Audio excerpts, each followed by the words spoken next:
Hey, it's me again. I put up some lights just to make things look a little prettier. The ones right behind my head, the rainbow ones. Uh, you can't see it because the camera's so shitty, but they are little paper cranes. And they light up, and it's maybe I can move my head a little bit this time. I'm gonna also be drawing while I'm talking. So yeah, I was hoping to have this page done yesterday even. The problem is that there are a whole lot of full body images. I don't know how to do screen sharing, like having the video on and then like do like a split screen kind of thing. I don't really know how to do that, but yeah, I need to figure that out. That's something I'll do. I'll do that tomorrow. I'll learn how to do this. Depressing life talk while drawing a depressing comic. I don't know, maybe it'll kill my street cred because I cheat a lot. I've learned these little cheats, like with perspective and all this stuff, and people go, hey, you're not supposed to do that. You're supposed to do it the hard way. It's only the legit way to do it. And it's, fuck off. So anyway,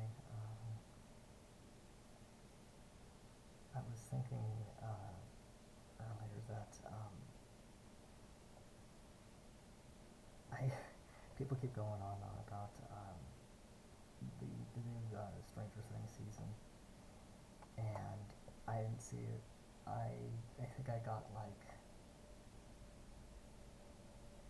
I don't even know how many episodes I saw of the first season, and it couldn't have been much. It couldn't have been like max 3, and I realized that I did not like anything about this.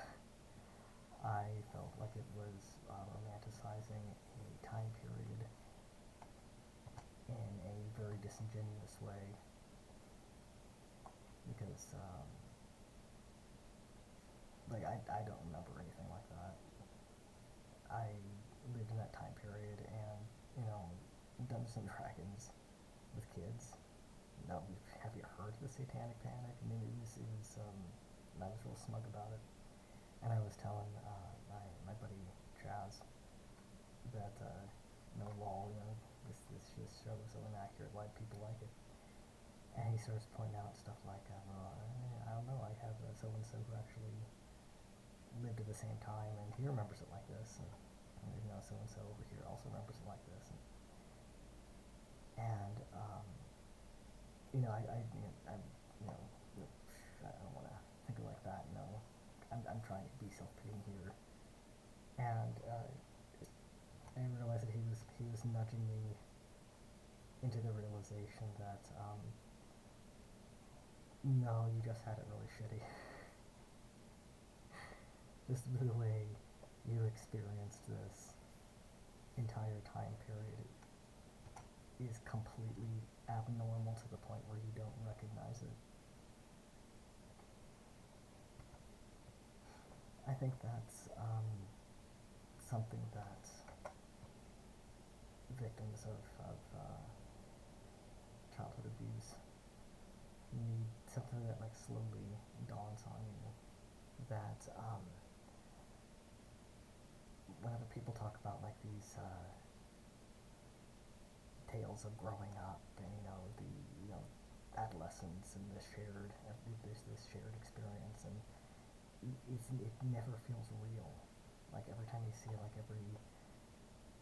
people will get really nostalgic for stuff, and they go, really, really, that's where do you even come up with these ideas? And it feels like it's this alien concept that keeps getting pushed, and you just shrug it off as some kind of trope that for some reason people like, and then it turns out that no, this is actually their experience. This is actually a representation of how the vast majority of people apparently experience this. and that's that's quite a shock.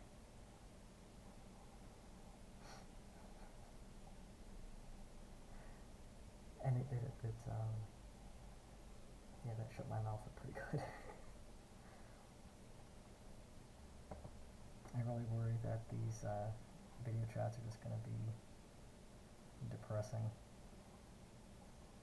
But I'm trying to think of something else to talk about.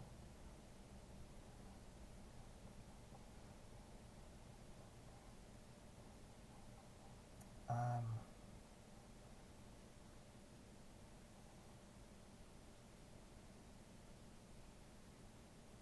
Trying to think. So I do the merch for Tor Parsons' store, the Tor's Cabinet of Curiosities on YouTube. I do the art for his merch, and I'm going to be talking this weekend about new merch and new ideas. I just got the one which I've already shown, but I'm hyped to come up with some new ones, new ideas. And I wanted to pitch episode ideas, and of course I want to do. I want to pitch. You know, he doesn't have to say yes. It doesn't matter.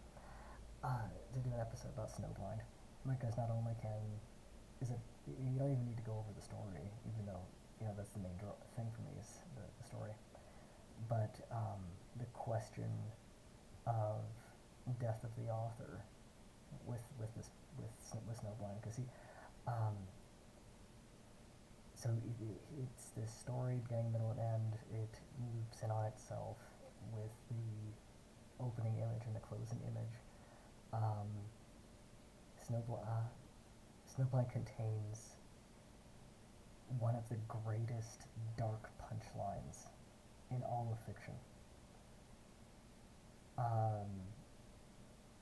A dark punchline is a moment of tragedy so bitter and so ironic and so perfect and just so awful that you just want to laugh and cry at the same time. Of course, an examples would be the story of Orpheus whenever he's leaving the underworld and he turns around at the last second and sees Eurydice, I think, and then she's banished back, and he was like this close to kind of thing. That's a dark punchline.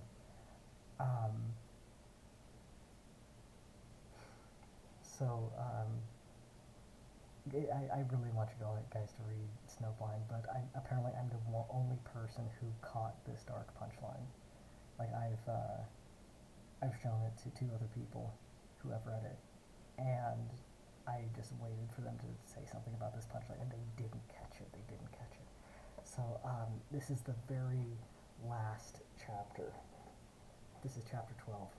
I'm just adjusting my chair. And the cushion's all wrapped up on itself. Yeah, okay. This is the very last chapter, and it's this flashback to when Erica, the main character, who's an absolute feminist icon, this character, she's so great. She, fuck it, YouTube, whatever. We're seeing her when she was 16, and in this incredible silent chapter, that's just a flashback to when she was 16. We see her dad slip her $2, and we don't need to be told what's happening. Like we know he's slipping her what it's for. So later, after horrible shit has happened, her father is dead. She thinks her little sister is dead. She's on the run. Has spent the night, I know, behind a dumpster, and has nowhere. She has nowhere to go. She has no future, and shows you emptying out her backpack, looking at all the pockets, trying to think anything for, and she puts in her pants and she pulls out the $2,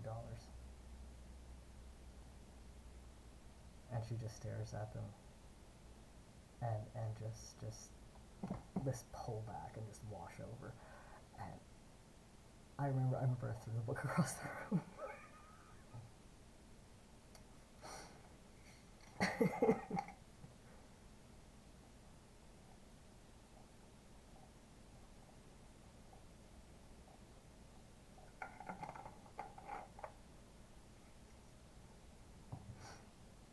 It makes Snowblind come across like it's some kind of trashy novel. And it really isn't, it's just very 80s. This is very, very 80s. They loved trash back then. I saw a video recently of but anyway, why Snowblind is special. Why I want to have it as a pitch as an episode is because everything that what is it, T? No. Yeah, I've momentarily forgot how to use the lasso function.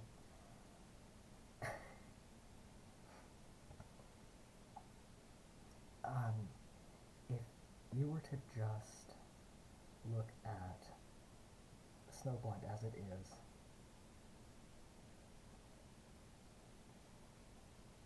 from a 12-chapter comic, tells a full, complete story. You don't need anything explained. It's just it is. It's just a really good, solid story. Then you learn that Martin Wagner originally intended Snowblind to be 20 chapters. That's how it originally was supposed to be. He wrote to 12, and then he just stopped producing. He just quit interacting with the publishers. He just disappeared off the face of the earth. And this is what we have. Did he intend it to end here? If not, what's the rest of the story? Because there are a few lines of dialogue in the last chapter that heavily suggest that there was supposed to be more. But the story ends so perfectly. It just ends perfect. There's no need for it to continue.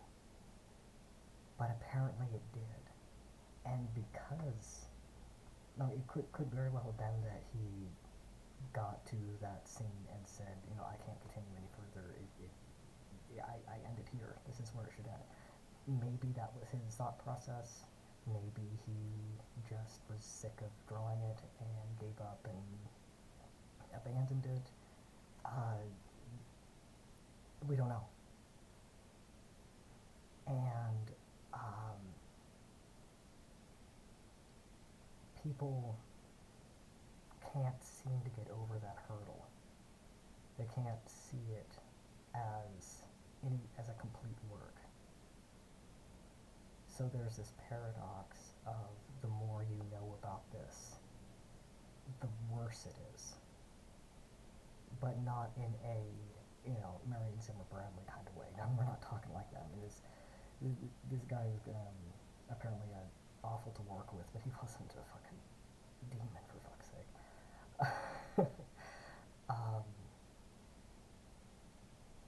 Then you learn about Martin Wagner's attitude. Like, you read this story and it comes across as very critical of toxic masculinity, very sensible and very sensitive to women, and really seeming to understand and have listened to women. It feels very personal, There's a scene where Erica is being stalked, someone who has experienced stalking in public areas, that was spot on. Like he captured how it feels to be stalked so perfectly that I don't believe that he didn't like have women or just people in general who have experience. He must have listened. He must have, because he nailed it. So is it bad that I have the camera here? Should I have the camera up higher? I don't know. I'll figure it out for next time. So and then you see a picture of the guy. He's just the gooniest goon. Fucking if he were making comics today, he'd be totally one of these alpha male motherfuckers. And it's like that guy wrote this? Really? And then you'll read like the introductions to the individual issues. I mean, that's it with the chapters that were released as issues. And he's just talking like my ex-wife is a biatch, and B-E-Y-O-C, and it's like, are you serious? This guy, this Howard Stern piece of shit, is wrote Snowblind, and then it makes you wonder, did I misinterpret this? And then you want to stop yourself because you really don't want to have misinterpreted it, because what you experienced and what you saw, your interpretation of it is legitimately good. Like you saw that, and there is within the text itself what you saw, that it is there. But now these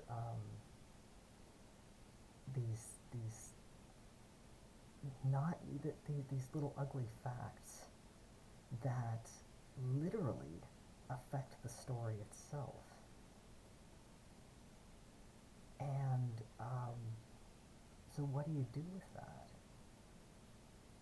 Do you... And of course, something I like about using Snowblind as an example here is because this isn't like what we're seeing a lot lately of like true sickos in the art world being exposed, and then you can look back over their art and you can see it. You can see this isn't a story about a sick pervert who we misinterpreted, and we can see the sick perversion. This isn't that case at all. This is a genuinely fantastic, deeply sensitive, deeply insightful, very, like, just generally very, very insightful, and comes across as experienced and learned. And then you see the public face of this guy, and he's this Andrew Tate piece of shit. It's like, who is this guy? Who did... What? He didn't do anything wrong. It's just, who the fuck is this guy? and so is it finished or is it not? Now, I'm the kind of person who likes having endings. I don't like it whenever something is dragged out forever. I believe that Arcane should have ended at Season 1. I do not think Season 2 was necessary. Season 1 ends perfect. Every single arc is tied up. Just a big bow. In that fucking shark bomb, that was going to level Piltover. That was not going to blow a hole in a wall and kill 4 people. If one little marble did more damage than a shark bomb, then you weren't paying attention. No, there was going to be a crater. Okay, the Piltover would have been a crater. And that's how it ends. And that's amazing. That is amazing. That is a perfect ending. Roll credits. We don't need any more. I also believe that, you know, the reason that Berserk 1997 ends where it ends is that I think that told the best version it could, and I think it doesn't need to continue. I think that is an absolutely perfect Greek tragedy story in itself. You know, you can have many different versions of the same story, and they're all fantastic. You know, there's no bullshit of one adaptation is better than the other. It's just to what it is. But I'm talking about. I'm not trying to throw shade and say that our manga is bad. I'm not trying to do that. I'm just saying that I think the anime, 97 anime, took something and just was able to cut down to its format, to the TV format, and told the best story it could, and it just perfection, perfection. So you can tell that's all I got real excited there. Sorry. So yeah, I just think there are. It's fun to get excited about stuff. I don't remember what I was talking about before.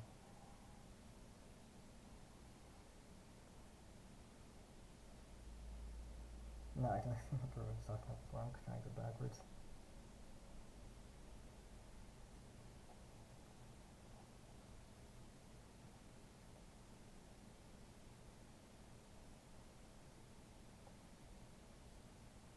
I wanted to bring up that experiences are not the same. And you spend a lot of time thinking that the representation is just bad, and it turns out no, your experience was just abnormal.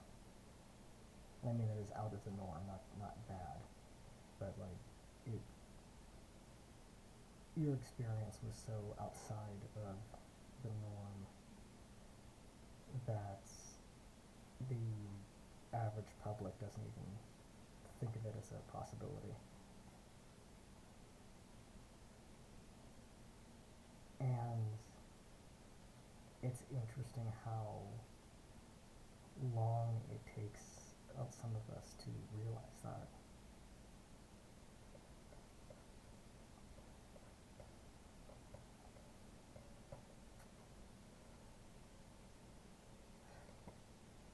Yeah, I knew someone who said that he realized he might be asexual from watching the new the second season of Hazma Hotel. He said he got to the scene with what's her name, Charlie and Baggy, and the song Easy, and he's watching it, and he stops and he just said he just rewound that scene several times, and he said, so is that what it's supposed to feel like? Yeah, I've never felt that before. I guess I really am ace. Well, to realize that you never know what's going to wake you up to something. Like whenever you realize whenever, you know what it is? You know what it is? It's whenever it all feels like a trope until someone communicates it so honestly that you cannot doubt that they mean this for real. They're communicating something for real. And that's whenever you realize that maybe your experience is not the only one.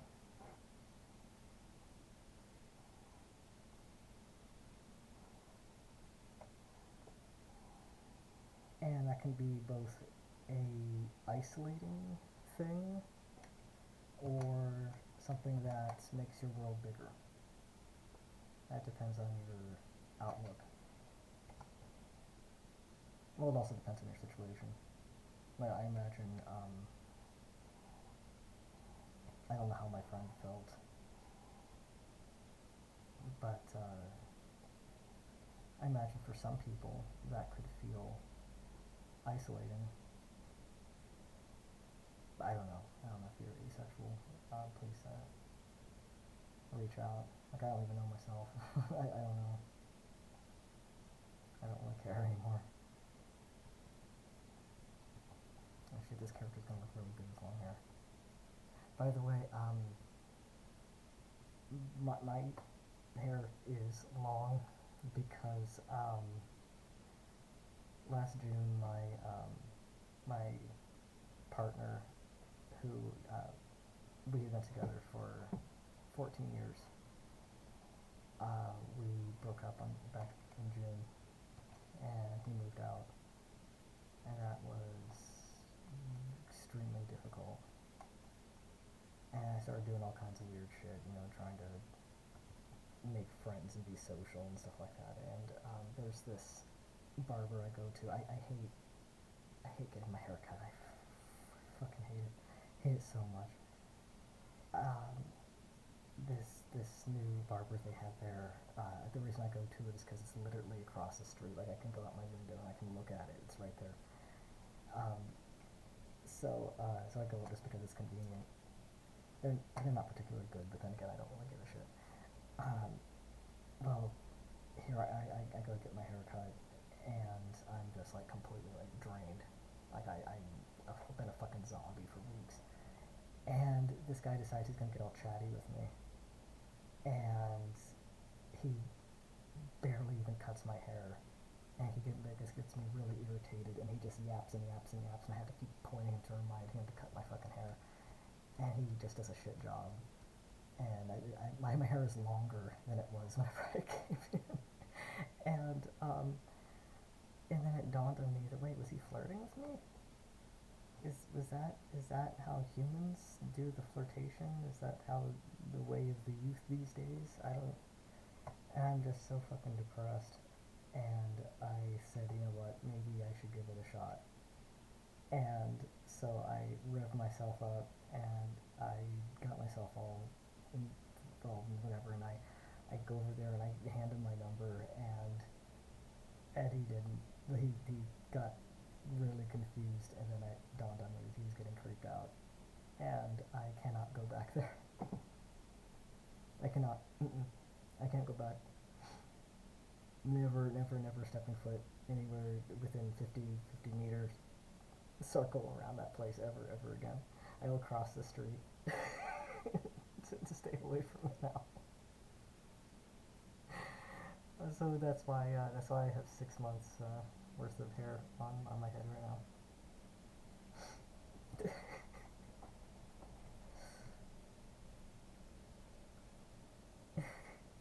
And I'm just too lazy and to go find another place. Man, haircuts are expensive. When I was in high school, I had hair like down to my ass, and I would pull it back into a single long braid, and that shit gets heavy. Before taking testosterone, my hair used to be my parents used to say I had horsehair.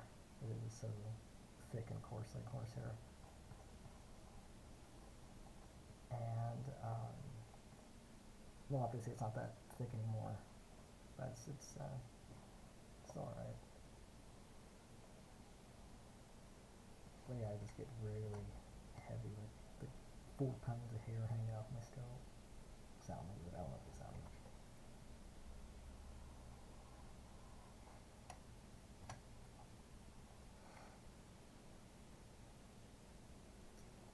So, my partner's doing alright. He took the dogs and moved into this house outside of Prague. I didn't want to leave Prague. I really like this apartment. Um, I really don't like uh, European interior design. I don't like it. I don't like how houses are set up. I don't like the layouts. I don't like. Okay, you know how in the West there's the front door. Okay, so the front door would be here, and then you would enter into a living room, right? And then branching off of the living room would be like a hallway, and then you have other rooms. Like have like a kitchen on this side, like that. But like there's this main hub, and everything branches off of that. Okay, now imagine the front door is in the hallway, and then over here like some bedrooms, and over here is the living room, and then there's the kitchen. And sometimes these connect, and so it's like a big circle. I do not like that. I don't like that. I don't like that at all. I don't like entering. A, a, it just doesn't feel right. Like the energy flow doesn't feel right. I don't like it. And no, I don't. I do not like it. This apartment I'm in is from a block that was made in the 1960s, and this is the nicest place I've ever lived. This is the nicest place ever, and it's just it got fully renovated because there were some like big serious wiring issues, and so like all they got all the horrible ugly like texture. Like, oh man, there's this thing about walls being cold to the touch. Like there's this weird like this paint. They want like a stony texture on the walls, and they put this cold paint on it that's like it touches like it belongs outside on like on fence posts and shit like that. This oily kind of cold, and they paint that on the walls, and that's popular here for some reason. I guess that was the thing in the 70s, and they just never bothered changing it, but got rid of that shit. Ugh. And Fox, my former partner, um, he said like now they renovated and it's like an IKEA room, and I'm like yeah, that's much better, dude. My wall's flat, thank you very much. I do my best to. I know this place kind of looks like a college dorm room, but I'm just doing everything in my power so that you don't notice that the front door opens into a hallway. That is just so weird. Because because when you do that, then one side is going to be sacrificed. So you're either going to have like all the energy in the living room or all the energy in the bedroom. Because the door opens in the hallway. Like feng shui wise, this is just so terrible. Ugh. I have a friend who has a apartment that also opens into a hallway, and it's huge. This hallway is huge. It's as big as the living room, and there's nothing you can do with this. And the floor tiles are cold and they're stuck. It's like, oh Jesus, there's just so unwelcoming these apartment layouts, and I can't get used to it. Come to think of it, in Korea, the apartments open directly into the living room, which was also directly connected to a kitchen, usually sharing a wall. That was actually pretty fun. I like that.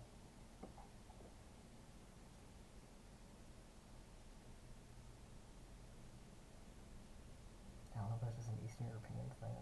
No, because we had that friend from France when she came over. She said that now this is like normal setup. Okay, well, whatever. In Japan, it opens into the living room too. Huh? It's just so weird. Like I see the logic in it. Like I do. Like you take your shoes off or shit. But that's a high traffic area. It's just so weird.